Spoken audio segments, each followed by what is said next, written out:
From Denis Villeneuve's shocking decision to remake the sets from the first film, to Timothée Chalamet and Zendaya's super exciting CinemaCon reveals, this is everything you need to know from behind the scenes of Dune 2. First, you dismissed my mother in her own home. Come here!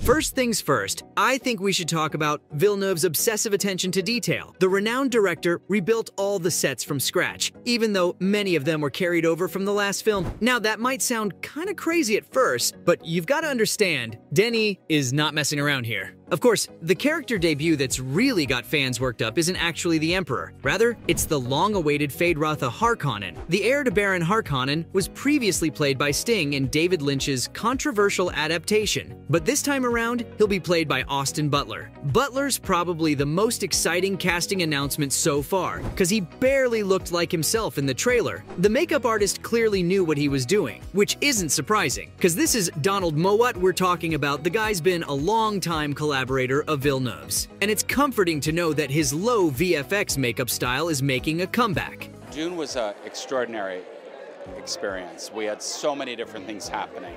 Harkonnen and Sardaukar and Fremen. So we just always are trying something new, testing. In fact, apart from all the new characters and cast members, much of Dune 2's production is fairly similar to the prequels. For example, the tale of Arrakis is still being told from Abu Dhabi's backyard. The blazing hot sands just outside the glittering city perfectly portrayed the desert planet, which is why Denis is going back there for the sequel. Based on the info we're getting, it also looks like production went back to the same Budapest locations as the first film as well. Chalamet actually spoke about this at the London Film Festival. He was there for the premiere of Bones and All, but it happened right in the middle of filming Dune 2, and Timothy mentioned that he'd flown in from Budapest where production was underway. Yeah, sometimes it would get so hot during the day that sometimes you had to shoot between 5 a.m. and 7 a.m. and 5 p.m. and 7 p.m. because it would be, I guess it'd be too dangerous to be shooting outside, especially with the kind of still suits we were wearing that ironically cool the characters in the movie, but in real life are the heaviest, sweatiest things.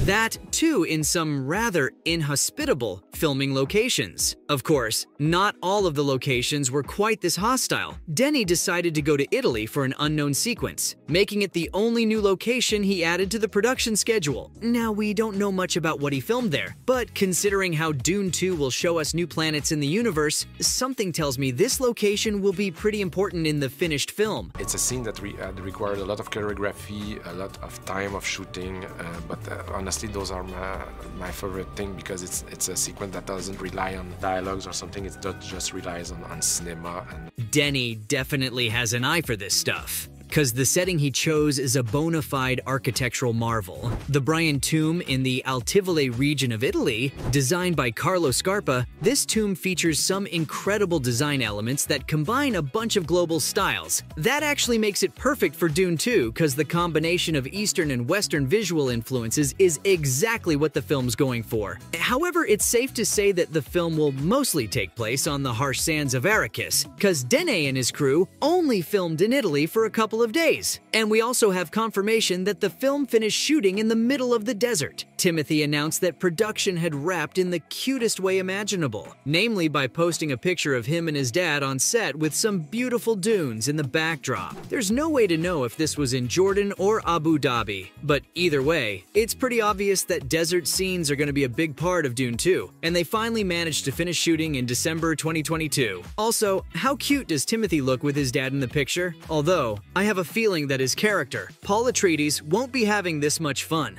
After all, there are way more sandworms in Dune 2, which means the film's VFX head, Paul Lambert, really had his work cut out for him. You want to get the best out of everybody so that when you then go into post-production, you then have the best that you could have possibly caught, which then makes for a far more a far better visual effect. When talking about his work on the first film, Lambert went on the record to say how challenging it was to bring these creatures to life. He's not the kind of guy that just fixes everything in post. Instead, he wants to get things right with practical effects, only using VFX to add the final touches to the scene. Lambert had to do some crazy stuff to pull just one sandworm scene off in the last film, from building an over 60 square foot vibrating metal plate to simulate the worm's movements under the sands, to skipping the easy blue screen route by going for a more natural sand-colored screen instead. Given just how many more sandworms Dune 2's gonna have, Lambert and his crew must have had to work overtime for the sequel, and they weren't the only ones. Oscar-winning composer Hans Zimmer is returning to score the film too.